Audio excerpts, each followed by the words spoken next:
January 2000 Shorthand Tamil Junior Grade. Get ready for the dictation. 10 seconds. 5 seconds.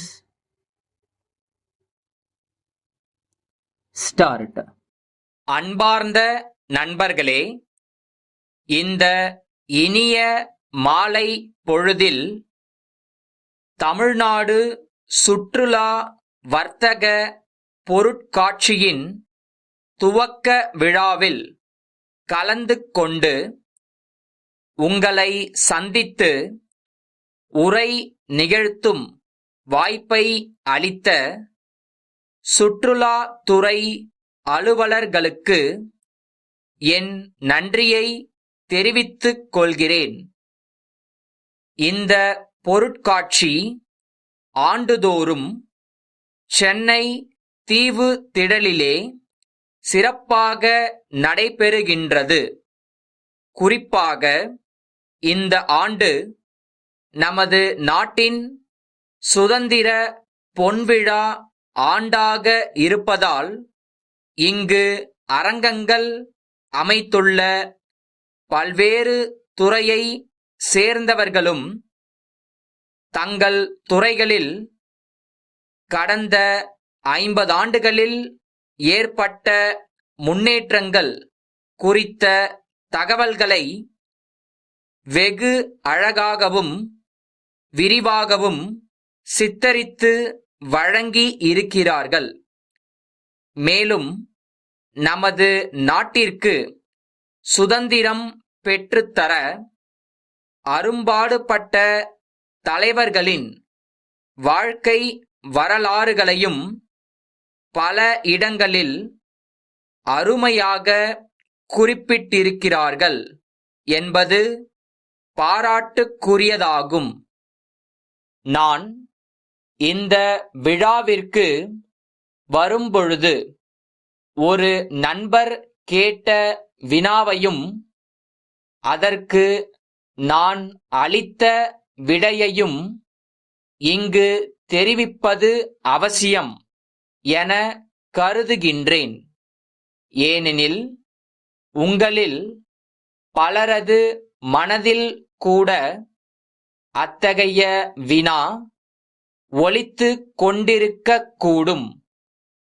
சுற்றுலா பொருட்காட்சி என்று மட்டும் பெயர் வைக்காமல் வர்த்தகம் என்ற சொல்லையும் ஏன் சேர்த்துள்ளார்கள் என்பதுதான் கேட்கப்பட்ட அந்த வினாவாகும்.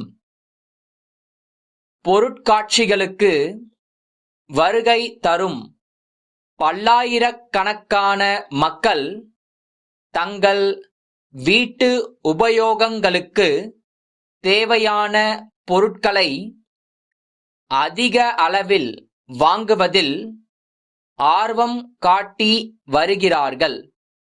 இதனால் இத்தகைய பொருட்கள் தங்கள் பகுதிகளில் எங்கெங்கே கிடைக்கும் என்ற விவரத்தை தெரிந்து கொள்ளவும் வர்த்தக நிறுவனங்கள் தம் தயாரிப்புகள் குறித்த விவரங்களை மக்களுக்கு விளம்பரப்படுத்தவும் சுற்றுலாவுடன் இணைந்த வர்த்தக பொருட்காட்சிகள் மிகவும் பயனுள்ளவையாக அமைகின்றன.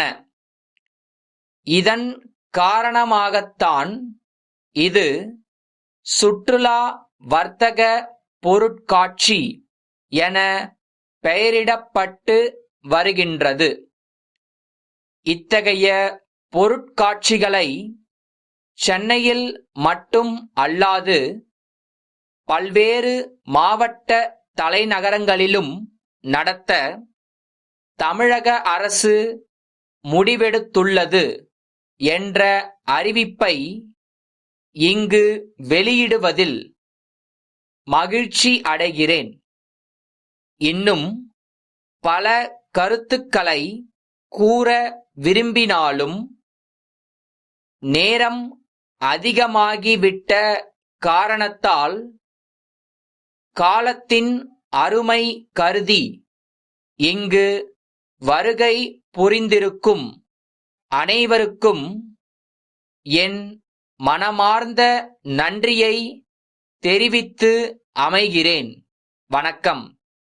தஞ்சை சரபோஜி மன்னர் சாலையில் இருக்கும் வழக்கறிஞர் சீனிவாசன். சென்னை மயிலாப்பூர் தெற்கு வீதியில் வசிக்கும் வழக்கறிஞர் கோவிந்தனுக்கு எழுதிய கடிதம். ஐயா, நான் உங்களிடம் நேற்றிரவு தொலைபேசி மூலம் தொடர்பு கொண்டு தெரிவித்தபடி சுதாகர் என்பவர் நாளை உங்களை நேரில் சந்தித்து அவரது வழக்கு குறித்த விவரங்களை விவரிக்க இருக்கின்றார். இவ்வழக்கு குறித்து தங்களுக்கு தேவைப்படும் ஆவணங்கள் மற்றும் கட்டணம் ஆகிய விவரங்களை அவரிடமே தாங்கள் தெரிவிக்கலாம்.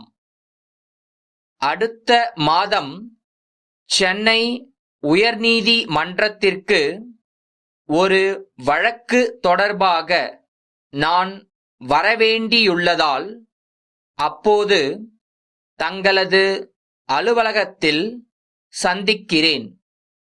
தாங்கள் இந்த ஆண்டு கோடைக்கால விடுமுறையின் போது எங்கள் ஊருக்கு வந்து சில தினங்கள் எங்கள் குடும்பத்துடன் தங்கிச் சென்றால் நாங்கள் மிகவும் மகிழ்ச்சி அடைவோம். தங்கள் வளமிக்க எதிர்காலத்திற்கு எங்கள் மனமார்ந்த நல்வாழ்த்துக்கள். தங்கள் அன்பார்ந்த